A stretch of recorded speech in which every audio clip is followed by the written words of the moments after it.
السلام علیکم دوستو ساتھیو، میں ہوں سمیع ابراہیم اور آپ دیکھ رہے ہیں سمیع ابراہیم یوٹیوب چینل۔ جنوری 10 تاریخ اور جمعۃ المبارک اور سال ہے 2020۔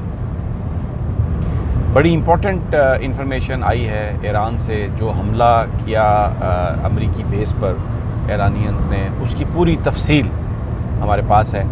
کس طریقے سے، کہاں سے کیا واقعہ ہوا، کن ہتھیاروں کے ساتھ ہوا، امریکہ کے جو میزائل ہیں وہ کیوں نہیں چل سکے، کیوں نہیں ایرانی میزائل کو وہ روک سکے، اور اگر امریکہ ریٹیلیٹ کرتا تو ایران کا کیا پلان تھا۔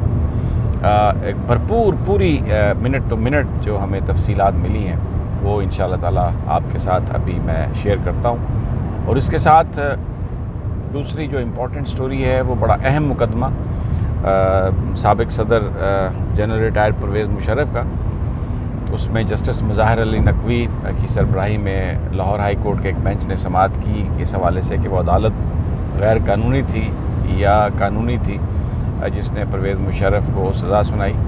بڑی امپورٹنٹ اس میں ڈیولپمنٹ ہے، اور یہ پتہ چلا ہے بہت ساری چیزیں، بہت سارے اس میں لیکیوناز، اور یہ ڈسکس کریں کہ یہ کیس کس سمت جاتا ہوا نظر آتا ہے۔ آج کی پوری کارروائی آپ کو بتاؤں گا، لیکن اس سے پہلے میری یہ درخواست ہے کہ آپ اس چینل کو ابھی تک اگر آپ نے سبسکرائب نہیں کیا تو آپ سبسکرائب کر لیں، اور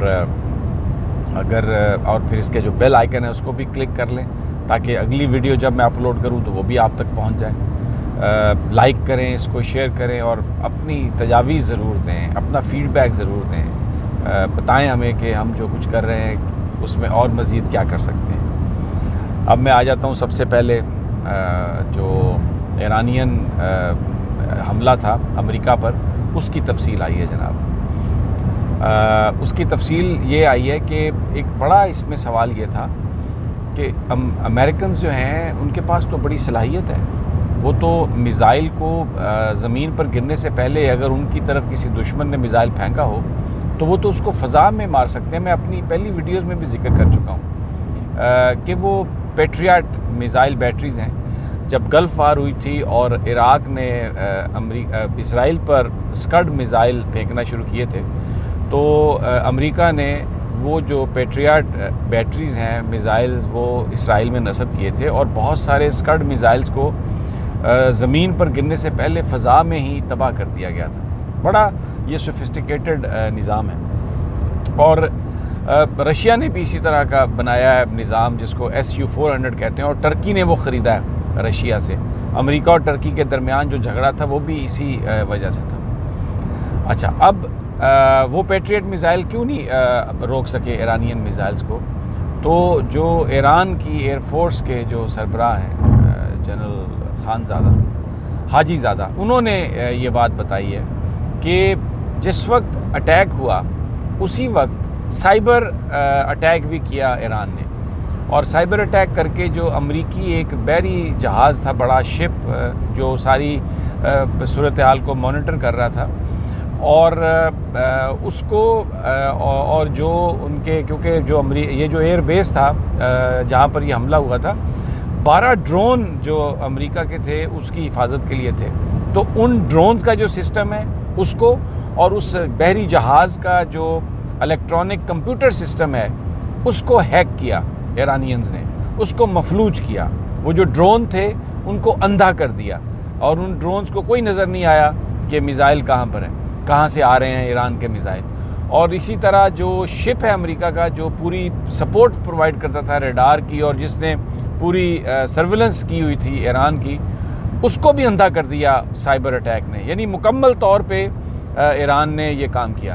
اچھا، پھر اس کے ساتھ یہ ہوا کہ یہ حاجی زادہ یہ بتاتے ہیں کہ ہم نے جو میزائل مارے 13 میزائل جو مارے بیسس پر، تمام میزائل اپنے نشانے پر لگے، اور ہم نے جس وقت نشانے پر رکھا تو ہمارا یہ اولین یہ ترجیح تھی کہ انسانی جانیں نہ جائیں، لیکن جو ملٹری ایکوپمنٹ ہے، جو ساز و سامان ہے، وہ اس کی تباہی ہو، اور انہوں نے اپنا ٹارگٹ وہ کہتے ہیں کہ ہم نے اچیو کر لیا۔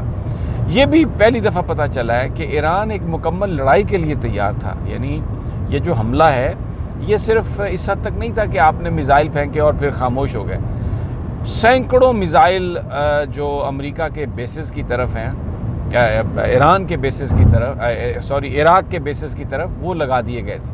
اور اگر امریکہ ریٹیلیٹ کرتا اس وقت تو ایک بڑی گھمسان کی جنگ، اور ایرانی مکمل طور پر تیار تھے اس کا قبضہ کرنے کے لیے. ابھی جو ایک اور بات دیکھیں، جو میسج آیا جنرل جو ان کے جو حاجی زادہ جو ایئر فورس کے چیف ہیں، انہوں نے جب پریس کانفرنس کی ہے تو ان کے ساتھ سب لوگ کھڑے تھے. ان کے جو پاسداران انقلاب ہیں اس کے کمانڈر بھی تھے، اس کے علاوہ حزب اللہ کے کمانڈر بھی تھے، عراق کی کچھ تنظیمیں ہیں ان کے بھی نمائندے، اور سیریا میں جو ریزسٹنس ہو رہی ہے اس کے بھی نمائندے تھے. یعنی یہ بالکل جیسے ڈونلڈ ٹرمپ نے ایک تقریر کی آ کے اپنی قوم سے اور اس کے پیچھے اپنے سارے فوجی کھڑے ہوئے تھے، تو ایرانین ایئر فورس کے چیف نے جو پریس کانفرنس کی ہے ان میں جو سارے ان کی جو فوجی جو ان کے گروپ ہیں، ملیشیاز ہیں، یا جو ایران کی اپنی فوج ہے، ان کے نمائندے سارے کے سارے وہ کھڑے تھے اور انہوں نے یہ میسیج دیا. اب انہوں نے یہ بتایا ہے کہ جو بیسیکلی جو جنرل سلیمانی پر جو حملہ کیا گیا اس میں 3-4 بیسز سے امریکہ نے ان کو ٹریک کیا. ایک تو عراق کے اندر تاجی بیس ہے، پھر ایک اردن کے اندر ہے مفر بیس، اور کویت کے اندر ہے علی السالم. یعنی یہ 3-4 بیسز سے امریکہ نے انٹیلیجنس گیدر کی، اور وہ ان کا جو سیٹلائٹ ہے وہ جنرل قاسم سلیمانی کی پوری ان کی موومنٹ کو وہ رکھے ہوا تھا. تو یہ بتایا انہوں نے ایرانینز نے کہ ان کا پہلے یہ خیال تھا کہ جو تاجی ایئر بیس ہے عراق میں اس پر حملہ کریں، لیکن پھر اس کے بعد یہ فیصلہ کیا گیا کہ عین الاسد جو بیس ہے اس پر حملہ کرتے ہیں. اور اس پہ حملے کی ایک وجہ یہ بھی تھی کہ یہ ایران سے سب سے زیادہ دور تھا، تو ایران ایک یہ پیغام دینا چاہتا تھا کہ اس کے پاس کتنا لانگ رینج میزائل ہیں، اور جو ہلاکتیں نہیں ہوئیں جس کو بہت بڑا وہ کہتے ہیں کہ جناب بڑی فتح بتاتے ہیں ڈونلڈ ٹرمپ صاحب، وہ اس لیے نہیں ہوئی کہ ایرانین خود ہلاکتیں نہیں چاہتے تھے. انہوں نے ٹارگٹ اس طرح سے چنے تھے کہ وہ بیس پر گریں، نقصان ہو لیکن انسانی جانوں کا نقصان کم ہو. اور پھر اس کے علاوہ وہ جو یہ کہتے ہیں کہ ہمیں پیشگی اطلاع مل گئی، وہ پیشگی اطلاع صرف ایران کی اپنی تقریر اور وارننگ تھی. بنیادی طور پر ان کو اندھا کر دیا گیا ڈرونز کو، اور وہ جو شپ وہاں پہ جو سرویلنس پرووائڈ کر رہا تھا ٹوٹلی مفلوج، اور جو وہاں پر امریکی فوج ہے وہ اس جگہ پر یعنی اس کو پورا مکمل پیرالائز کیا گیا. اس کے بعد یہ سارے کا سارا حملہ ہوا. تو یہ جو امریکہ کی جو بات ہے، اور یہ بھی کہا جنرل حاجی زادہ نے کہ دوسری جنگ عظیم کے بعد یعنی اور ویتنام کی جنگ کے بعد یہ پہلا موقع ہے اس طرح سے کہ آمنے سامنے امریکہ کا کسی ملک کے ساتھ مقابلہ ہوا ہو. طالبان پر حملہ کیا تھا تو وہ صرف امریکہ نہیں تھا، وہ ایک انٹرنیشنل پوری فورس تھی جو وہاں پر گئی جس کو امریکہ لیڈ کر رہا تھا. لیکن صرف امریکہ کے ساتھ اگر وہ پنجہ جسے کہتے ہیں نا سٹ پنجہ اگر کیا ہے تو وہ ایران نے کیا ہے، اور انہوں نے بتایا کہ وہ مکمل طور پر انہیں مفلوج کر کے یہ سب کچھ کیا گیا. اور بالکل ابھی یہ شروعات ہیں، اور یہ ابھی تو کہانی شروع ہوئی ہے، یہ کہنا ہے ایرانی جنرلز کا. اور انہوں نے امریکہ سے کہا ہے کہ وہ اس خطے سے نکل جائیں. اگر وہ اس خطے سے نہیں نکلیں گے، اگر وہ عراق سے نہیں نکلیں گے تو یہ معاملہ بہت آگے بڑھے گا، اور ہم اس معاملے پر کوئی بھی رعایت دینے کے لیے تیار نہیں ہے.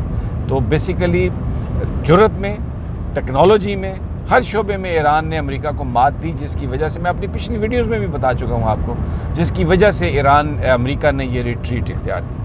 اب آ جاتے ہیں اپنی ڈومیسٹک صورتحال. ایک پچھلے دنوں جو فیصلہ ہوا جنرل پرویز مشرف صاحب کے حوالے سے، ایک ہائی کورٹ کا اسپیشل کورٹ کا فیصلہ جس میں پشاور ہائی کورٹ کے چیف جسٹس نے یہ لکھ دیا کہ پرویز مشرف صاحب کی اگر وہ فوت ہو جائیں ادھر پاکستان آنے سے پہلے تو لاش کو لایا جائے اور ڈی چوک پر لٹکایا جائے، اور جتنی پھر اس کے بعد جو ایک توہین آمیز کلمات جو پاکستانی فوج کے حوالے سے ایک بنانے کی کوشش کی گئی، یہ جو 5th جنریشن وارفیئر ہے، اس خصوصی عدالت کی تشکیل کے خلاف جسٹس مظاہر علی نقوی کی سربراہی میں بینچ نے آج سماعت کی. اور اس میں آپ دیکھیں جو چیزیں نکلی ہیں، یعنی قانون کے مطابق غداری کا مقدمہ کیا جاتا ہے کابینہ کی اپروول سے، اور یہاں پر کوئی کابینہ کا نواز شریف صاحب نے اجلاس ہی نہیں کیا. اور دوسرا یہ کہ جو آرڈر یعنی جو درخواست جو دائر کی گئی اس میں یہ کہا گیا کہ یہ مقدمہ قائم کیا جاتا ہے on advice of prime minister, on the instructions of prime minister. حالانکہ پاکستان کے آئین اور قانون کے مطابق جو معاملہ ہے وہ پریزیڈنٹ صاحب کی طرف سے یہ پریزیڈنٹ کے نام پر وہ مقدمہ ہوتا ہے، but on the advice of prime minister. لیکن آج عدالت کو یہ بتایا گیا کہ جناب کابینہ کے اجلاس کی کوئی کارروائی نہیں ہے، کوئی کابینہ کا اجلاس اس چیز کو ڈسکس کرنے کے لیے پرویز مشرف صاحب پر غداری کا مقدمہ چلانے کے لیے کوئی اجلاس ہوا ہی نہیں. کسی کابینہ کے اجلاس میں جو ایجنڈا آئٹمز ہیں ان میں پرویز مشرف صاحب کا جو مقدمہ ہے وہ ہے ہی نہیں. آج مظاہر علی نقوی صاحب نے ایک بہت بڑا سوال کیا کہ کیا پاکستان کی تاریخ میں کبھی کسی شخص کو، کبھی کسی ملزم کو مجرم بنایا گیا اس کی غیر موجودگی میں؟ یعنی اگر کوئی ملزم موجود نہیں ہے تو اس کے خلاف کوئی فیصلہ کبھی سنایا گیا ہے؟ کوئی سماعت اس طرح کمپلیٹ ہوئی ہے؟ کوئی ایک مقدمہ بتا دیں پاکستان کی تاریخ میں؟ کوئی مقدمہ ایسا نہیں تھا جس کی یہ ہوتی. اور مظاہر علی نقوی صاحب نے کہا کہ آپ مجھے یہ بتائیں کہ جناب اسحاق ڈار صاحب جو ہیں وہ ملک سے باہر ہیں، ان کے مقدمے کی سماعت ہو رہی ہے، ان کے مقدمے کا فیصلہ کر رہے ہیں؟ تو عدالت کو بتایا گیا کہ بالکل جناب کوئی ان کی سماعت نہیں ہو رہی اور وہ رکا ہوا ہے کیونکہ وہ ملک سے فرار ہیں. اب اٹارنی جنرل کو بھی طلب کیا منڈے کو جسٹس مظاہر علی نقوی نے. علی ظفر صاحب جو تھے آج انہوں نے بڑی معاونت کی ہے اور بیسیکلی اس مقدمے کا یعنی یہ جو پھر جو تشکیل ہوئی ہے کورٹ کی اس میں بہت بڑے لیکیوناز ہیں، اس میں جو طریقہ کار ہے اس کو نہیں منایا گیا. اور یہ میں پہلے بھی آپ کو بتا چکا ہوں کہ یہ جو وقار صاحب ہیں جو پشاور ہائی کورٹ کے چیف جسٹس، ان کو آصف سعید خان کھوسا نے لا سیکٹری سے یہ کہا کہ بس فوری طور پر آپ ان کا نوٹیفیکیشن کریں. انہوں نے گورنمنٹ سے پوچھا ہی نہیں اور ان کا نوٹیفیکیشن کر دیا ایک ریٹائرڈ جو کورٹ کی جج ہو رہی تھیں ان کی جگہ پر. تو اس پر وہ سیکٹری صاحب کی بھی جو سیکٹری قانون ہے ان کی بھی پھر وہ جو سمری رک گئی جو ان کی ایکسٹینشن ان کی سروس ان کی مدت ملازمت کی توسیع کے لیے کی گئی تھی.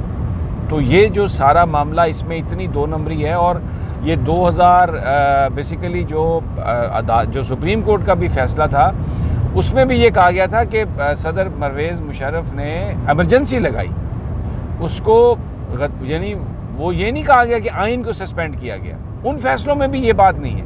لیکن غداری کا مقدمہ کابینہ کے اجلاس کے بغیر وزیر اعظم کی خواہش پر سیکٹری داخلہ کو مدعی بنا دیا گیا. اتنی اہم آج انفارمیشن آئی ہے اس پہ میں دوستوں ساتھیوں آج میں آپ کو یہ بتا رہا ہوں کہ جس طریقے سے فیکٹس پیش ہوئے ہیں یہ پرویز مشرف صاحب کا جو مقدمہ تھا اس کی سماعت کرنے والی عدالت کو غیر قانونی قرار دیا جائے گا. اور جب وہ عدالت غیر قانونی تھی تو وہ سارے کے سارے فیصلے بھی غیر قانونی ہوں گے. اور یہ ایک ایسی بدنیت یعنی ایک پرسنل جو ایک وینجنس ہے، جو ذاتی جو بدلہ نواز شریف صاحب لینا چاہتے تھے، تو اس لیے یہ سارا مقدمہ بنایا گیا. آج عدالت میں یہ بات بالکل واضح ہو گئی ہے جو شواہد عدالت کے سامنے پیش کیے گئے ہیں.